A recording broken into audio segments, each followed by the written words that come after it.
ملک بھر میں مانسون بارشوں کا سپیل جاری ہے۔ وفاقی دارالحکومت اسلام آباد میں صبح سویرے ہونے والی بارش سے موسم خوشگوار ہو گیا۔ مزید جانتے ہیں ہمارے نمائندہ بلال آفریدی ہمارے ساتھ موجود ہیں۔ بلال بتائیے کہ اسلام آباد کے موسم کے حوالے سے۔ آج بالکل موسم کی اگر بات کی جائے تو سب سے پہلے شہر اقتدار کی بات کی جائے تو کل گزشتہ رات سے ہی بارش کا جو سلسلہ ہے وہ وقفے وقفے سے جاری ہے۔ علل صبح جو ہے پنڈی اسلام آباد میں بارش ہوئی اور اس کے بعد محکمہ موسمیات کا کہنا ہے کہ یہ بارش کا سلسلہ جو ہے وہ کل تک بھی جاری رہے گا وقفے وقفے کے ساتھ۔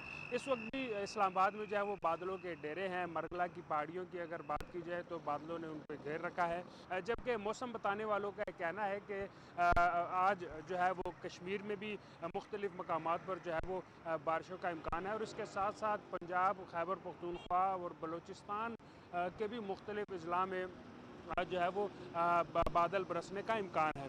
پہاڑی علاقے ہیں وہاں پر بھی جو ہے محکمہ موسمیات کا کہنا ہے کہ بعض مقامات پر جو ہے وہ لینڈ سلائڈنگ کا بھی خطرہ ہو سکتا ہے۔ تاہم موسم اس وقت جو ہے وہ اسلام آباد کی اگر بات کی جائے تو انتہائی خوشگوار موسم ہے، اور آج چھٹی کا دن ہے اور لوگ جو گھروں سے نکل رہے ہیں وہ اب جو ہے وہ تفریحی مقامات کا رخ کر رہے ہیں اور اس خوبصورت موسم سے لطف اندوز ہو رہے ہیں۔ جی